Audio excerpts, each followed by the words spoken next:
Hello, welcome back once again. It is time for the Golden Age of DC Comics 365 Days, where I take this beloved hardcover coffee table book given to me about 2 decades ago by one of my best friends. It has been surfing my coffee table ever since and has been an invaluable source of comic book shop style conversations, the kind I wish to recreate today here with you. So thank you so very much for tuning in. The Golden Age of DC Comics runs between 1938 and 1955, the Silver Age between 1956 and 1970, the Bronze Age, I'm a Bronze Age baby myself, from 1970 until 1985, and the Copper Age begins in 1985. I get these definitions and standards from the glossary of the most current edition of the Overstreet Comic Book Price Guide. I feel that's an equitable and equal and inclusive and place to come from. Yeah, it's like this is we need standards, and we can we can agree on a standard like such as this. I would, and so thank you so much. And I also suggest these two titles as well.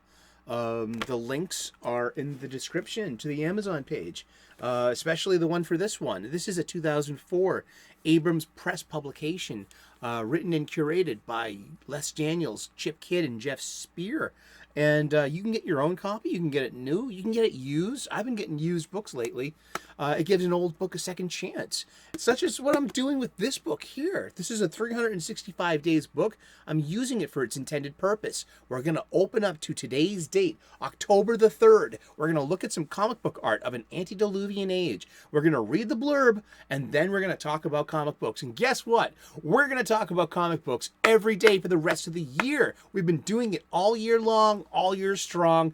And you know what? You are the most important part of this show. This conversation we're having about comic books right now, I am so grateful and blessed that you have tuned in to be part of this. Keep the conversation going. Keep those comments coming, please, and thank you. Let's get to it. I hope sincerely that you are clobbering your problems and not being clobbered by them. Indeed. I use my business cards for bookmarks. It's cool, yeah, because you can give them out to people that are interested. I need to get a QR code. I'm thinking about getting a sticker, like a one by. I've looked at it, and so I'm gonna maybe get a sticker and just put, because I got a bunch. I got these made. I didn't want to put a QR code on them originally, because I just thought it was unsightly. But they are just too practical and too universal, and kind of like the standard. I got a bunch of, I got a bunch of cards from all the conventions I went to, and they all, they got QR codes, and it's like, exactly, they can be tiny, they can be, big, but they, guess what? They're consistent. They all got QR codes, and that's gonna really help, I think, grow my channel. Seriously. Like I gave these to I gave one of each to Anna, that Star Wars girl, and Chrissy Marr, and I said the same thing. It's like, I had the best YouTube channel you're not watching. Here's my card. That was at Fan Expo Boston back in August. A great time I had. Well, let's get to it. Shut up, Eric, and start talking, please. It is October the 3rd, and today it's Congo Bill. It's art by Ed Small from Action Comics 148, September of 1950. Congo Bill. When an actor has stage fright, the sight of an audience scares him. He forgets everything he ever learned. But when lions and leopards from the jungle seem to suffer from the same trouble, Congo Bill gets suspicious. The famed expert in jungle lore is right in sensing a nefarious scheme behind the mysterious behavior of the big cats. Dun dun dun. Yeah, we can see, we can see some lions. We can see some leopards behind them. Are we supposed to trust this guy here with the bad posture? I don't know. We got this guy in the what would you call those kind of pants where they flare up at the hips like that, man? They're always indicative of of some kind of hero, or maybe not, maybe a villain, And yeah, exactly. He's trying to get the lion to jump through the hoop, but he's got a whip. I guess the lion doesn't want to comply with his orders.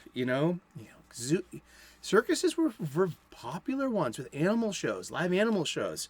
I remember having to go to the Boston Garden as a kid to see the Ringling Brothers and Barnum and Bailey Circus. And there was a thing, too, and it was in both the old Boston Garden and its replacement, the Fleet Center, which is now, once again, the Boston Garden. There's a ramp, and it has to be at a certain angle. There's a ramp that leads to, like, the big, bay doors, but it was specifically made because the elephants couldn't walk up anything steeper than that angle.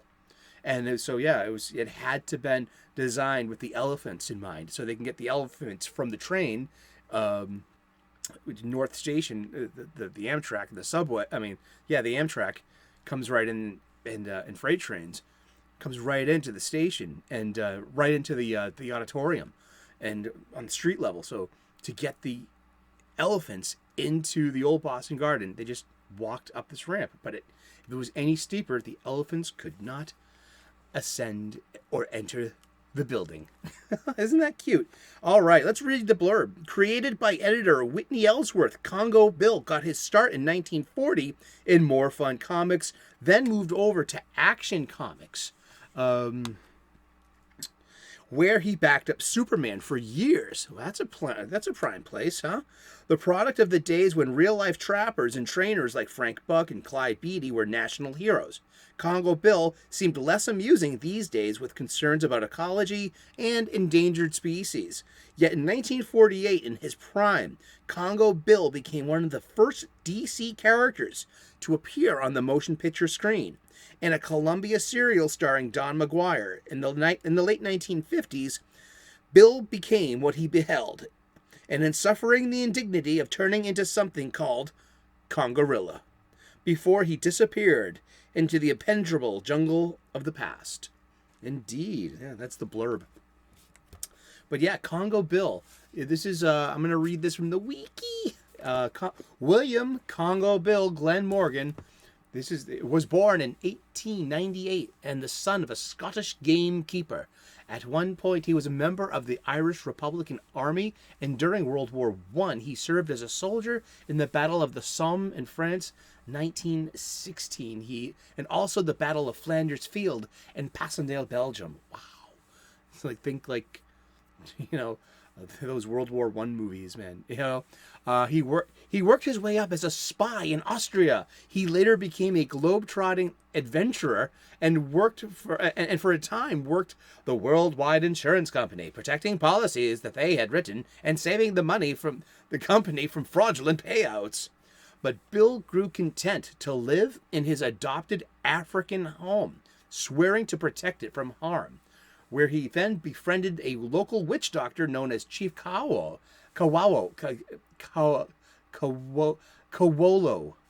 When Kawolo was mortally injured in a fall, he summoned Bill to his bedside and offered him a magic ring. Kawolo told the skeptical Congo Bill that by rubbing the ring, he could transfer his consciousness into the body of the legendary Golden Gorilla. He accepted his friend's dying wish, but several weeks later, Congo Bill was trapped in a cave-in. So he rubbed his ring, and he had remote control over the Golden Gorilla, which he had dig himself out, and eventually, Congo Bill gets stuck in the Golden Gorilla for good, and he becomes the hero that we know today as Congorilla. Indeed. Yeah, huh? There's always been some kind of big thing in comic books about talking gorillas, and especially gorillas riding dinosaurs. That's always been a big treat. But gorillas riding horses, gorillas riding giant ostriches, stuff like that. There's just some kind of theme that gorillas riding dinosaurs magically sells comic books because it's so absurd that you are so interested that you're gonna plunk down your 12 to 15 cents and grab this off the spinner rack. Yes, and that's how comic books were sold back in the day. Thank you so very much for tuning in today. We've been talking about comic books. We're going to be talking about comic books every day for the rest of the year. So tune in tomorrow, 3 p.m. U.S. Eastern, and when we will find out who we're talking about when we turn the page tomorrow. Please like and subscribe. I would love to earn your subscription. I have a new daily show premiering now. It's all throughout October. It's called The 31 Days of Halloween. You can find the playlist at the end of the show and tune in. We're doing a horror movie every day up until Halloween. We're celebrating, getting into the season. I love Halloween. I love cosplay. So I love Halloween costumes. I love candy. I'm Irish American. You ever heard of Samhain? Exactly. There's a lot of intersecting things that my birthday's around this time of year too. So I've always loved Halloween, and I'm celebrating, and you're welcome to celebrate with me. Leave comments there, tune in there, turn on those notifications, hit the share button. Let's get this thing going. Indeed. Thank you so very much for tuning in today. God bless. Namaste. Good luck. And we will see you again tomorrow in those funny pages. Cheers. Bye-bye.